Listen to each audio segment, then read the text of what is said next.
পটলের বীজ দিয়ে চিকেন ভুনা কারি। তো এই রেসিপিটা খুব সহজেই বানানো যায়। তো অল্প মাংস দিয়ে বাড়ির সবাইকে পরিবেশনও করতে সুবিধে হয়। তো চলুন তাহলে রেসিপিটা দেখে নেওয়া যাক কিভাবে আমি বানিয়েছি। নমস্কার, অন্বেষা ভ্যারাইটি ভিডিওতে আবারও একটি নতুন স্বাদের ভিডিওতে স্বাগত জানাচ্ছি। আজকে আমি বানাচ্ছি পটলের বীজ দিয়ে চিকেন ভুনা কারি। তো হ্যাঁ, আপনারা ঠিকই শুনছেন, পটলের বীজ দিয়ে চিকেন ভুনা কারি বানাবো। তো কিভাবে বানাচ্ছি শুরু থেকে শেষ পর্যন্ত দেখুন। আশা করছি আপনারাও খুব সহজে বানাতে পারবেন। তো আমি পটলের বীজ দিয়ে চিকেন ভুনা কারি বানানোর জন্য মোটা মোটা বড় বড় সাইজের পটল নিয়েছি। দেখুন, এরকম মোটা মোটা বড় সাইজের পটল নিতে হবে, যাতে ভেতরে বীজের পরিমাণটা একটু বেশি থাকে। তারপর ওই পটলগুলোকে ধুয়ে ফ্রেশ করে নিয়েছি। নেওয়ার পর একটা ছুরির সাহায্যে পটলের দুটো অংশই কেটে বাদ দিয়ে দিলাম। এক পাশটা একটু ছোটো করে কেটেছি, এক পাশটা একটু বড় করে কেটেছি। তারপর আমি পটলের খোসার ওপরের যে একটা আস্তরণ থাকে, সেটাকে আমি ছুরির সাহায্যে ঘষে ওটাকে তুলে দিচ্ছি। দিয়ে পটলটাকে ফ্রেশ করে নিয়েছি। একটা কাঁটা চামচ নিয়েছি, নিয়ে চামচের পিছন দিক দিয়ে পটলের ভেতরের বীজগুলোকে বের করে নিচ্ছি। তোমরা চাইলে ছুরির সাহায্যেও বের করতে পারো।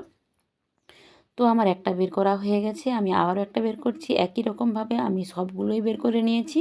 তো আমার সব পটলগুলোই বের করা হয়ে গেছে। অবশ্যই পটলগুলো ফেলে দেব না, ওই পটলগুলো দিয়ে একটা রেসিপি বানাবো, সেটাও তোমাদের সঙ্গে শেয়ার করব, তা পরের পার্টে শেয়ার করব। আমার চ্যানেলটিকে সাবস্ক্রাইব করে পাশে থেকো। আমার পরপর সমস্ত ভিডিওই তোমরা যাতে খুব সহজে দেখতে পারো, যাতে সবার আগে নোটিফিকেশান তোমাদের কাছে পৌঁছে যায়, তাই অনুরোধ করছি আমার চ্যানেলটিকে সাবস্ক্রাইব করে পাশে থেকো। তো এবার আমার বের করানো হয়ে গেছে। আর বীজগুলোকে একটু আমি ছুরির সাহায্যে একটু কিমা কিমা করে দিলাম, যে দুপাশের যে দুটো শক্ত অংশ বাদ দিয়েছিলাম সেটাও ফেলে দিই না, সেটাও নিয়ে নিয়েছি। তো একটা প্লেটে আমি তুলে নিলাম বীজগুলো। তারপর আমি মাংস নিয়েছি 750 মতো, তাতে ধুয়ে ফ্রেশ করে নিয়েছি মাংসটাকে। এরপর আমি লবণ হলুদ মাখিয়ে নিচ্ছি মাংসটাতে। ভালো করে লবণ হলুদ মাখিয়ে মাংসটাকে আমি রেস্টে রেখে দেবো বেশ কিছুক্ষণের জন্য। ততক্ষণে আমি মশলাটা রেডি করব। কড়াইতে তেল দিয়ে দিয়েছি, দিয়ে সামান্য পরিমাণ চিনি দিলাম। দেওয়ার পর একটা বড় সাইজের পেঁয়াজ কুচোনো দিয়ে দিলাম। পেঁয়াজটাকে আমি নাড়াচাড়া করে লাল লাল করে ভেজে নিয়েছি। নেওয়ার পর আমি রসুন দিয়ে দিলাম হাফ চামচ। রসুনটাকেও আমি একটু লাল লাল করে ভেজে নিচ্ছি, যতক্ষণ না একটু ব্রাউন কালারের আসে ততক্ষণ পর্যন্ত এটাকে ভাজতে হবে। তারপর আমি আদা বাটা দিয়ে দিলাম প্রায় 2 টেবিল চামচের মতো। আদা দেওয়ার পর যাতে না ছিটকয় তার জন্য সামান্য পরিমাণ হলুদ দিলাম। দিয়ে ভালো করে আদাটাকেও কষিয়ে নিচ্ছি। মশলা কষানো হলে যে কোনো রান্নার স্বাদ সত্যি অসাধারণ হয়। তারপর আমি স্বাদ মতো লঙ্কার গুঁড়ো দিচ্ছি। তোমরা যে যেরকম ঝাল খেতে পছন্দ করো সেরকম অবশ্যই লঙ্কার গুঁড়ো দেবে।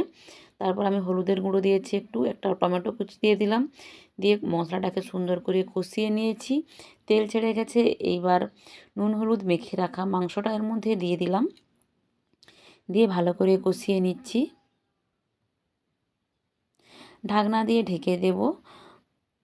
আবারও ঢাকনা খুলে নাড়াচাড়া করে নিচ্ছি। এইভাবে আমি বেশ কিছুবার ঢাকনা দিয়ে আমি মাংসটাকে কষিয়ে নিচ্ছি, যাতে মাংসটা খুব সুন্দরভাবে ভেতর থেকে কুক হয়ে যায়। তার জন্য আবারও আমি ঢাকনা দিয়ে ঢেকে দিয়েছি। ঢাকনা খুলছি। এইভাবেই আমি বেশ কিছুক্ষণ ধরে কষিয়ে নিয়েছি।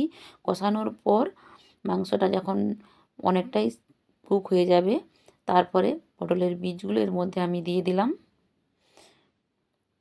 দিয়ে ভালো করে মাংসের সঙ্গে এটাকে আমি মিশিয়ে নিচ্ছি।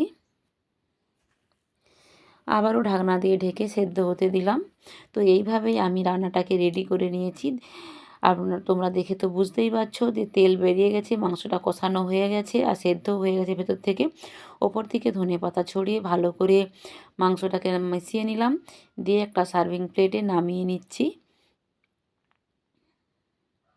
তো আমার রান্নাটা একেবারে রেডি হয়ে গেছে।